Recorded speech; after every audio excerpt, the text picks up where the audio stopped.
Number 2. Today, I will be fully present to the people in front of me and to God. Today, I'll be fully present to the people in front of me and to God. Let me say this another way. This is a matter of being where you are.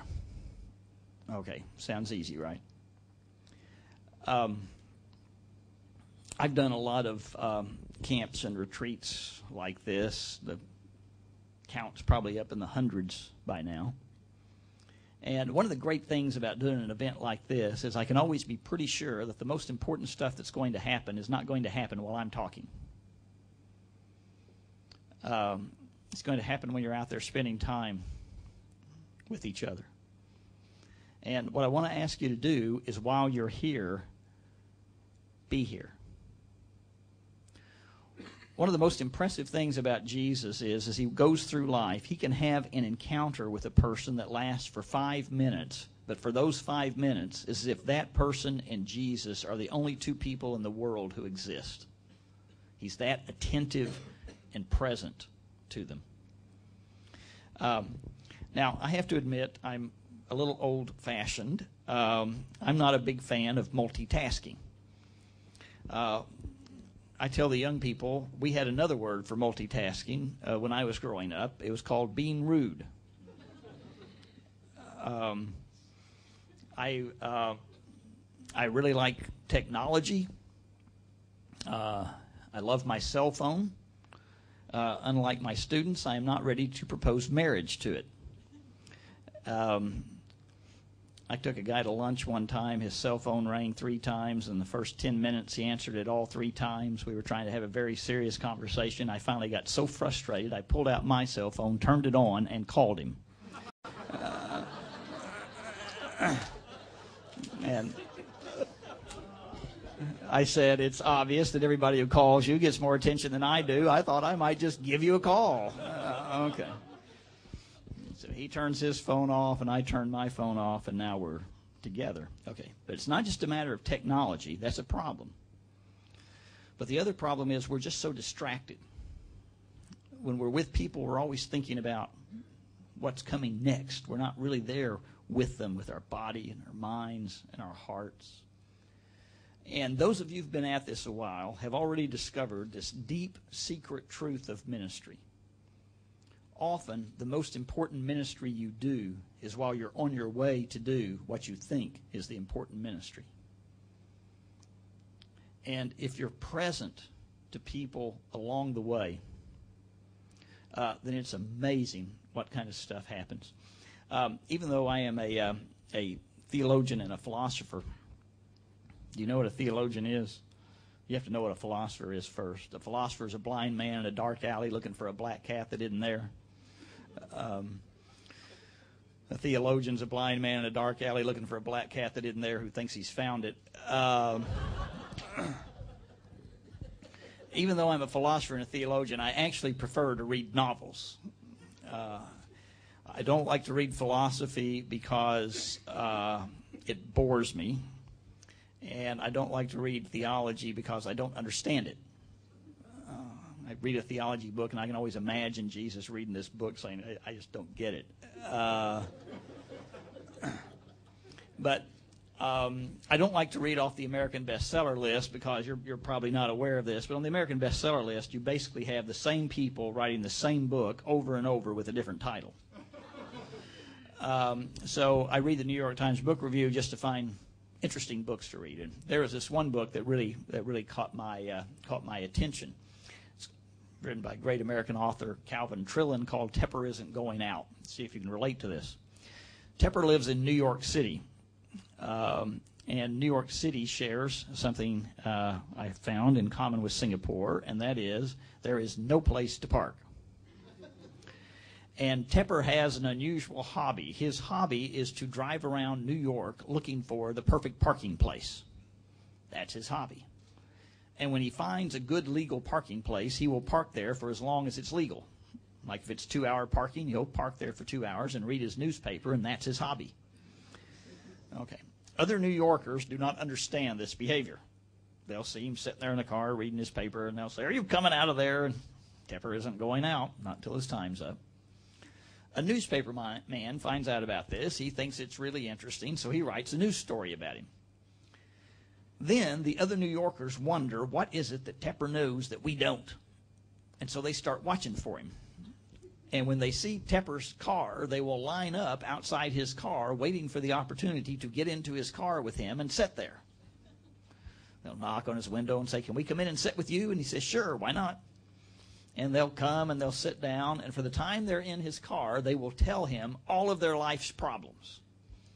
And he never says anything more helpful than, "Yeah, I know, there's always something." And they think they've been incredibly helped. Okay. Well, you get it, don't you? He's there with them. He's present. And the great thing about this is it takes no time. It doesn't take any more time than it would otherwise. It's just you're going to be present there with them, the way Jesus was present with people. Okay, but you notice there was two parts of that. Today, I will be fully present to the people in front of me and to God. Okay, what happens when we invite God into all of those occasions when we're with another person? Have some of you read the book, The Prayer of Jabez? Let me see your hands if you've read the book. A few of you have read it? Yeah, okay. I don't care much for it. I wish I'd written it. It's only sold like 50 million copies.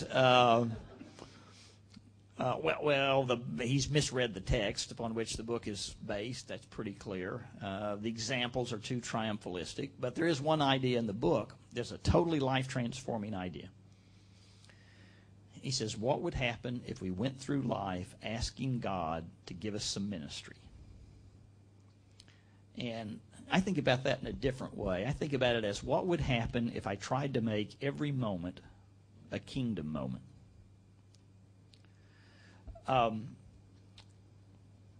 I try this sometimes in airports. I travel every weekend. I spend an inordinate amount of time in airports. And usually I don't want to be bothered. I have even come up with strategies to keep people from bothering me in the airport. I almost never read my Bible in the airport, because if I do, people want to talk to me. So if I'm going to read my Bible, I'll put it in the middle of a really big philosophy book, and no one will talk to me. It's back to that philosophy thing again. Oh, there's some exceptions. One time I was flying to a place to speak on something I'd never spoken on before. I was really behind. I was on the airplane. I was working my Bible lesson, had my Bible out. And I live in West Texas, and we get a lot of fierce wind. And this was one of those really bad flights where it was so rough that the flight attendants never got out of their chairs. I mean, it was just dreadful. The poor woman sitting beside me had never flown before. And about 20 minutes into the flight, she is petrified and green. You know, she has turned completely green. She looks like Incredible Hulk. She creates this airplane faux pas. She grabs my arm. Now, if you haven't flown before, let me give you some words of instruction. There is no grabbing the person beside you unless you got on the plane with them. Okay. And so I don't know this woman, and she grabs me. And I look at her, and she says, and she's almost in tears, she's panic-stricken. She says, "How can you work on that?" Well, it's one of the great moments of my life. I said, "Well, if this plane crashes, I'm fine. But if it lands, I have got to have this done." And so, you know, we have this great conversation about life and death and God and aerodynamics, and it doesn't happen too often. Every once in a while in an airport, I'll say, "Okay, God, I'm never going to see any of these people again. I'm only going to be here for 10 minutes, I hope. You and me, God, over the next 10 minutes, let's do something." Now, if you're going to go at life that way, you have to get over your Church of Christ prejudice that the only thing that counts is closing the deal. You're not going to close the deal. that kind of situation. But every time I pray that prayer, believe it or not, something happens. Now, my students and I have a disagreement about what happens. They think what happens is God goes up behind a sinner and kind of shoves them, and then I kind of catch them. But I don't think that's what happens. I think what happens is the scales fall from my eyes, and I see what's around me every moment of every day. Because in a world as broken and hurting and wounded as ours, every moment is filled with kingdom possibilities. It's just most of the time I'm so distracted, I'm not paying any attention. At Abilene Christian University, where I teach, our students go on spring break campaigns all over the world. Mostly in the States. There's the Los Angeles campaign, the Boston campaign, the Hawaii campaign. That one fills very quickly. And then there's the group that I work with called Seek and Follow. Okay, do you notice the difference? We have the Boston campaign, the Los Angeles campaign, Seek and Follow. Seek and Follow are the kids who don't think you have to have a plan to serve God. So they don't plan on where they're going to go. They just go. They don't have a destination. They just get in the car and go. It gets pretty flaky sometimes. They can't figure out where to go. They'll stop at a crossroads, pray over the map. One of the students will say, I think we should go this way, and off they'll go. Our administration has never liked this campaign. You know, their parents call up in the middle of the week and say, where are our children? And all we can say is, only God knows. You know, we are out of the loop. And I've worked with this group before, and they'll come back and they'll report to me, and they'll say, you're not going to believe what happened. We got to this place, and they needed this done, and we had just enough people, and then we went to the next place, and it happened again, and we just know God was leading us all the way. And I said, well, I believe that. I really do. I just don't think he was leading you the way you think he was. Now, he may have, if, you know, it's one of the rules of my life not to tell God what to do because it annoys him. So if God wants to speak to a student at every crossroads, that's his business. But I said, my guess is this. In a world as hurting and broken and wounded as ours, you could have driven any distance, any number of miles, and anywhere you wound up would have been someplace you were desperately needed. It's just when you went, you had your spiritual antenna up and you had a prayer in your heart, and what you were saying is, God, we just want to find a way to serve you. And if I'm right, the rest of your life could be a spring break campaign. Because the needs you saw out there are present right across the street from the university where I teach. I'm thinking now about some disastrous meetings I've been in. And one of the reasons they were disastrous is because I went in with such a strong idea about what needed to happen that if God had ever had an idea, it never had a chance. Because I wasn't listening. I wasn't paying attention. Okay, today I will be fully present to the people in front of me and to God. I'm going to try to be present where I am, and I'm going to ask, what's God trying to do in this moment?